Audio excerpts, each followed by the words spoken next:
Welcome, everybody. Merrill Chandler here to the Fundability Report. I'm bringing it to you live from Sarasota, Florida, where I am currently at my Board of Advisors meeting and always got time to stop everything and come and review what's going on in the lending world today. So, a couple of things. First of all, next week we're heading into Valentine's Day. I wanted to give you a little bit of a jump on this. Um, several surveys have been going out to consumers, bank depositors, credit card holders, etc., looking to see what kind of Valentine's Day spending is going to occur, and it was surprising the returns. The consumers are prepared to spend big on February 14th, even if it means going into credit card debt. Now, this is several studies. So what's happening is they are so of course this article is saying here's how you can do it without harming your credit. But let's go over some of the fundamentals so that you know how to spend money if you're going to spend money. All right. Number one, the most important factor inside is if you're going to carry over a balance. We call that utilization, right? Traffic, charging it up and paying it down, that's different. If you charge it up and pay it to zero on the due date, you're okay.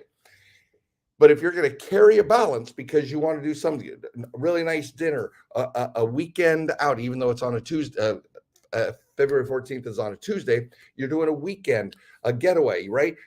Couples massages, whatever you're going to do. Am I giving you ideas?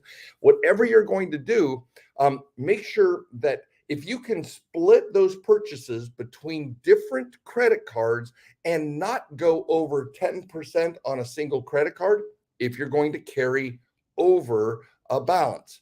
If you can charge it up to 90% and pay it off and pay it to zero, no harm, no foul. But if you're going to carry a balance, try and split the purchases between different credit cards so you don't exceed 10% of the limit.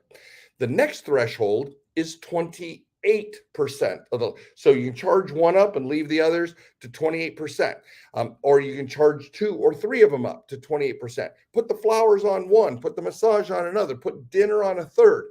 But it's all, these are percentages of the limit. So don't go over 28%, and under no circumstance go over 38%, because the second you go over 38%, at the end of the statement, when they add interest, it takes you over 40%, and that's when they report your activity, your balance, to the risk department of your credit card issuer. So under 10 or under 28 or under 38. And you can play if one's under 10, one's under 28, and one's under 38, then one is really good, one is less good, and one is worse, right? The good, the bad, and the ugly. So that's what we need to remember. And I just want to warn you, Valentine's Day can be for many people an amazing day. It's also known as Single Awareness Day. So if you're single and you're celebrating your singularity, then make sure 10%, no more than 28%, or worst case, no more than 38%. All right. Have fun. Even though it's a week away tonight. So if you're going to make plans, get your plans made quickly. Reservations go fast. All right. Let's hit the next one. But what happens if you lose a credit card? Well, that's the next topic today.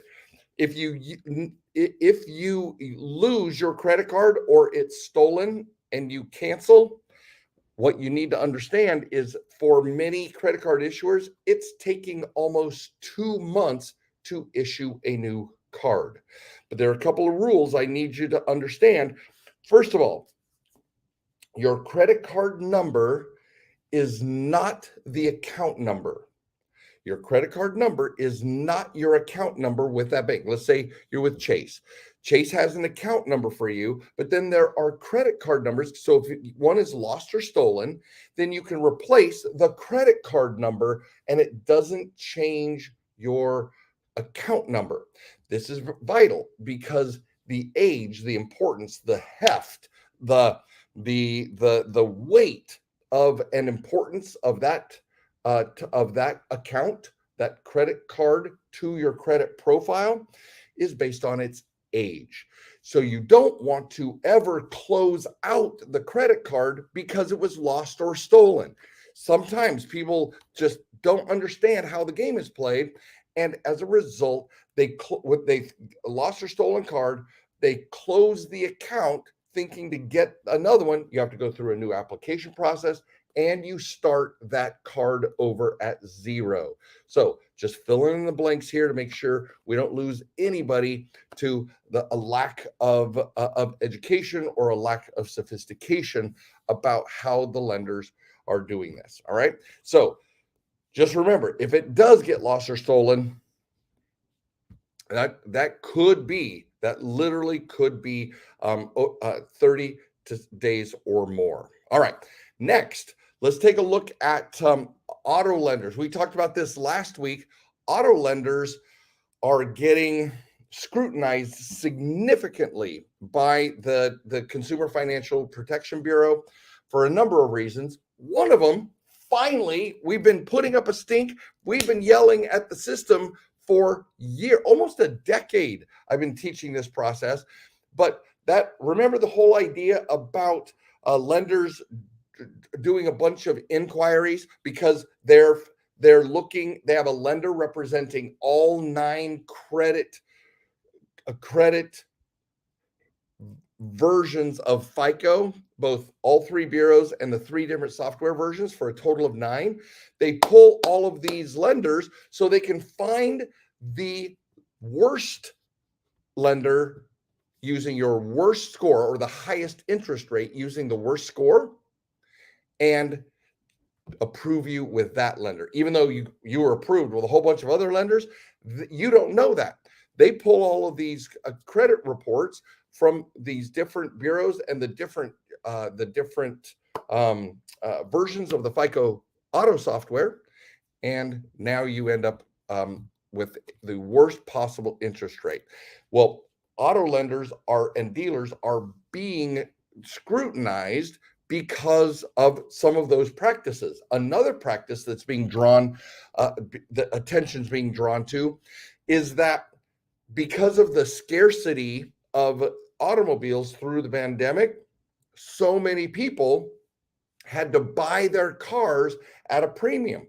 120% of value, 150% of value. I remember one story. One of our funding hackers was literally driving from Atlanta to buy trucks had 2 or 3 of his friends buy trucks in Dallas and then drive them back to Atlanta and sell them because those particular trucks were so scarce. Well, because of that high demand, of course, the prices were at a premium. Well, they also got financed at a premium. And so now you have these loans. Let's say the truck, I'm just going to use round numbers. The truck's worth normal $20,000.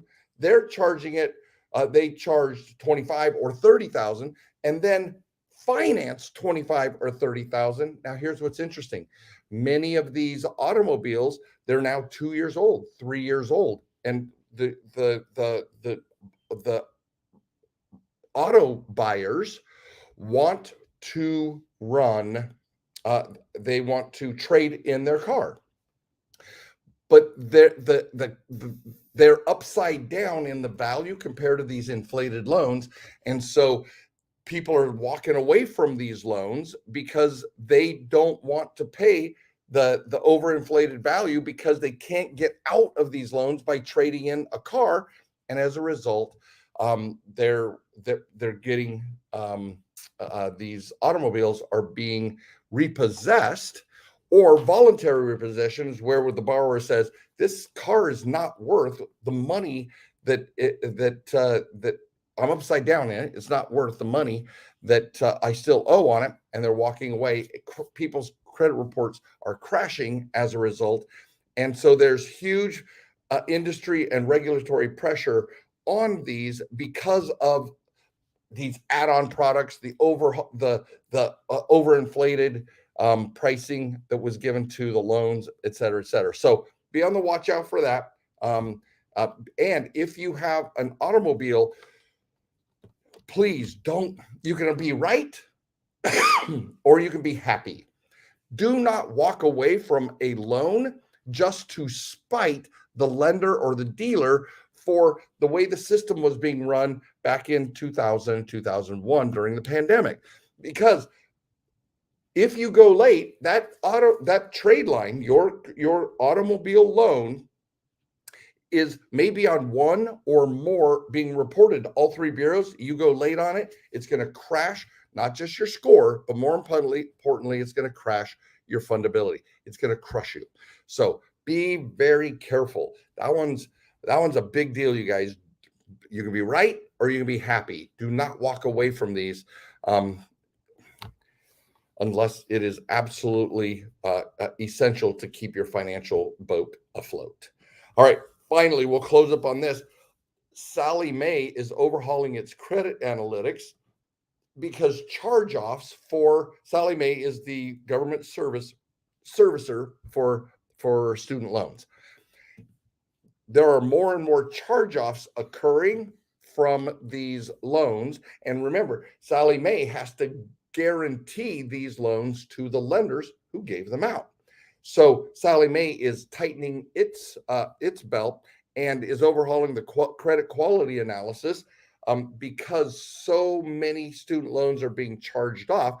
But some of it is one of the things in this report is saying that part of the reason is because they were promised to be forgiven. They're out of control. They're working at Taco Bell when they took a PhD thinking they could get a job in their own in their industry, right? And I'm not here to say right or wrong or what we should do or not do about the student loans. I'm saying that there are so many people willing to walk away from them because there is tons and tons and tons of debt associated with something that is not helping them in their careers.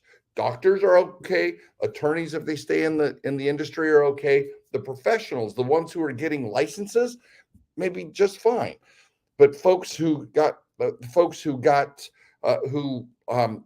didn't study for one of those types of industries may not end up in that industry, and as a result, people are unplugging, saying, "I wanted to be this. I applied to be this. Nobody's hiring in this, and I've got $20, $50, $100,000 in debt that I can't pay off at a job that is not part of this industry." So there they go. But there is up to a 16% increase in these charge-offs, and so 16% overall between this time last year, year over year. So watch for it, guys. You can be right, you can be happy.